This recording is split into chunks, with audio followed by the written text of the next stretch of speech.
ಸಭಾಪತಿ ಸ್ಥಾನದ ವಿಚಾರವಾಗಿ ಆಡಳಿತ ಪಕ್ಷದವ್ರನ್ನ ಕೂಡಿಸಬೇಕು ಅಂತ ಅವರು ಇದು ಮಾಡ್ತಾರೆ. ಅವರು ಕುಡಿದಲ್ಲಿ ಯಾರು ಬೇಡ ಅಂತಾರೆ. ಸಿಎಂ ಒತ್ತಡ ಆಗ್ತಾ ಇದ್ದಾರೆ ನಿಮ್ಮ ಮೇಲೆ.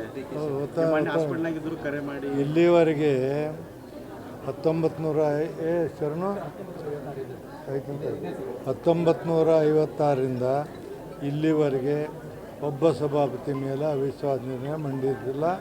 ಸಭಾಪತಿಗಳು ತಮ್ಮ ಪೂರ್ಣವಾದಂಥ ಪೀರಿಯಡನ್ನು ಮುಗಿಸ್ಯಾರೆ. ಇವರೇನೋ ಹೊಸ ತೆಗೆದಾರೆ ಇವರು. ಅದು ಪ್ರಜಾಪ್ರಭುತ್ವದಲ್ಲಿ ಇವೆಲ್ಲ ನೋಡಿ. 1900 ಸುಬ್ರಹ್ಮಣ್ಯ 56ರಿಂದ ಇಲ್ಲಿವರೆಗೆ ಎಲ್ಲರೂ ಸಭಾಪತಿಗಳು ತಮ್ಮ ತಮ್ಮ ಪೀರಿಯಡ್ ಮುಗಿಸ್ಯಾರ. ಒಬ್ಬರು ನೋಡಿ, ಒಬ್ಬರನ್ನೂ ಏನು ಮಾಡಲ್ಲ, ಎಲ್ಲರೂ ಮುಗಿಸ್ಯಾರ. ಅಲ್ಲಿ ಕಾಂಗ್ರೆಸ್ ಇದ್ದಾರೆ, BJP ಇದ್ದಾರೆ. ಇವ್ರು ಏನು ಅದನ್ನೇ ಅವ್ರಿಗೆ ಅಕಾಮಡೇಟ್ ಮಾಡಬೇಕತ್ತು. ಅಕಾಮಡೇಟ್ ಮಾಡ್ಬೇಕಾದ್ರೆ ಮತ್ತು ಎಲ್ಲ 226 ಮಂದಿನೂ ಮಂತ್ರಿ ಮಾಡ್ಬೇಕಾಗಿತ್ತಲ್ಲ. 75 ಮಂದಿಯೊಳಗೆ ಕಾಂಗ್ರೆಸ್ದವ್ರು 4 ಮಂದಿ 4 ಮಂದಿಗೆ ಮಾಡ್ತೀನ ಮಾಡಬೇಕಲ್ಲ. ಅದಕ್ಕೆ ಸಭಾಪತಿ ಅದು ಇವತ್ತಿನವರೆಗೂ ಕರ್ನಾಟಕದ ಇತಿಹಾಸದಲ್ಲಿ ಸಭಾಪತಿ ಮೇಲೆ ಅವಿಶ್ವಾಸ ನಿರ್ಣಯ ತಂದು ಬದಲು ಮಾಡಿದಂಥ ಉದಾಹರಣೆಗಳಿಲ್ಲ. ಅದು ಇದು ಸಂವಿಧಾನದ ಹುದ್ದೆ. ಅಲ್ಲಿ ಹೋಗಿ ಕೂತ್ಕೊಂಡವ್ರು ಯಾವುದೇ ಪಕ್ಷದವರಲ್ಲಿ ಆ ಪಕ್ಷದವ್ರು ಇದ್ದರೂ ಸಹಿತ ಅಲ್ಲಿ ಸಂವಿಧಾನದ ಪ್ರಕಾರ ನಡಿಬೇಕಾಗೈತಿ.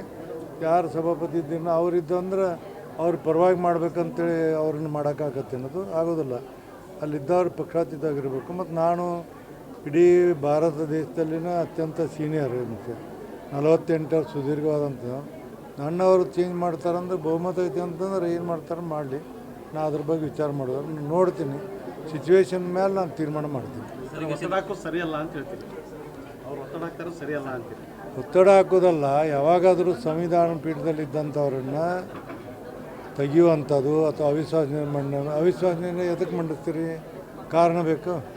ಒಂದು ಭ್ರಷ್ಟಾಚಾರ ಮಾಡಿರಬೇಕು, ಪಕ್ಷಪಾತ ಮಾಡಿರಬೇಕು, ಏನಾರಾಗಿರ್ಬೇಕು, ಕಾರಣ ಬೇಕಪ್ಪ. ನಿಮ್ಮಣ್ಣ ಏನಂದ್ರೆ ನಿಮ್ಮ ಮೇಲೆ ನಮ್ಗೆ ವಿಶ್ವಾಸ ಇಲ್ಲ, ನಿಮ್ಮ ಮೇಲೆ ನಿಮ್ಮ ವಿರುದ್ಧ ಅವಿಶ್ವಾಸ ಮಂಡನೆ ಮಾಡ್ತೀವಿ. ಏನಂತ ಮಾಡ್ತೀರಿ ನನ್ನ ಮೇಲೆ? ನಾ ಏನೇನು ಮಾಡಲಿಲ್ಲ ಇವತ್ತಿನವರೆಗೂ. ಮಾಡ್ತಾರೆ, ನೋಡೋಣ ಸಿಚುವೇಶನ್ ಏನು ಬರ್ತದೆ ಅದ್ರ ಪ್ರಕಾರ ನೋಡಬೇಕಾಗ್ತದೆ. ಅವ್ರು ಕೆಲವರು ಸೀನಿಯರ್ ಹೇಳ್ತಾರೆ ಸರ್, ಬೇಡ ಹೊರಟವ್ರು ಬೇಡ, ಅವ್ರು ಅವಧಿ ಮುಗಿಲಿ ಅಂತೇಳಿ. ಇನ್ನು ಕೆಲವರು ನಮಗೆ 90% ಜನ ನನ್ನ ಪರವಾಗಿದ್ದಾರೆ.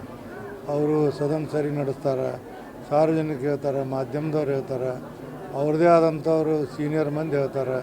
ಬಟ್ ಅವರು ನೋಡೋಣ ಅವ್ರದ್ದು ಏನೇನು ನಡೀತದೆ ನೋಡಿ. ನನಗೇನಿಲ್ಲ, ನನಗಂಥ ವಿಷಯ ಬಂದ್ರೆ ನಾವು 1 ನಿಮಿಷ ಅಲ್ಲಿ ಕೂಡೋದಿಲ್ಲ.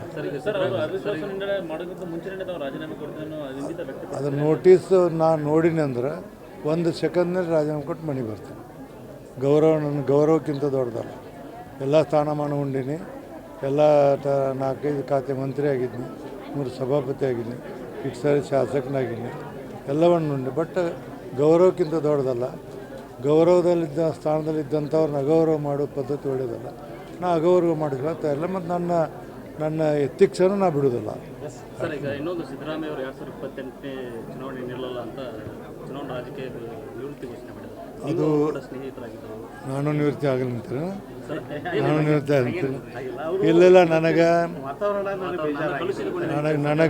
ನನಗೂ ಹಂಗೆ ಅನಿಸ್ತೈತೆ ಎಷ್ಟೋ ಸಾರಿ ಹಂಗೆ. ಬಟ್ ಸಿದ್ದರಾಮಯ್ಯನಂಥವರು ನಿವೃತ್ತಿ ಆಗೋದು ಸೂಕ್ತ ಅಲ್ಲ. ಅಂಥವ್ರು ಇನ್ನೂ ರಾಜಕಾರಣ ಇರಬೇಕು. ರಾಜಕಾರಣದಲ್ಲಿ ಜನರಿಗೆ ಮಾರ್ಗದರ್ಶನ ಮಾಡಬೇಕು. ಅತ್ಯಂತ ಪ್ರಬುದ್ಧವಾದಂಥ ರಾಜಕಾರಣಿ, ಅತ್ಯಂತ ಅನುಭವ ಇದ್ದಂಥ ರಾಜಕಾರಣಿ, ಎಲ್ಲರನ್ನು ಸಮಾನವಾಗಿ ನೋಡ್ಕೊಂಡು ಹೋಗೋಂಥ ಒಬ್ಬ ಉತ್ತಮವಾದಂಥ ಏನು ಮುಖ್ಯಮಂತ್ರಿ ನಾನು ನೋಡಿದಂದ್ರೆ ನಾನು ಅಂಥವ್ರು ಇನ್ನೂ ಮುಂದುವರಿಬೇಕು. ನಾನು ನಾಳೆ ಹೋಗ್ತೀನಿ, ನಾಳೆ ಅವರಿಗೆ ಅವ್ರ ಮಾತನ್ನು ಹಿಂತೆಗೆಸಿ ಮುಂದುವರಿಯುವಂಥ ಪ್ರಯತ್ನ ಮಾಡ್ತೀನಿ.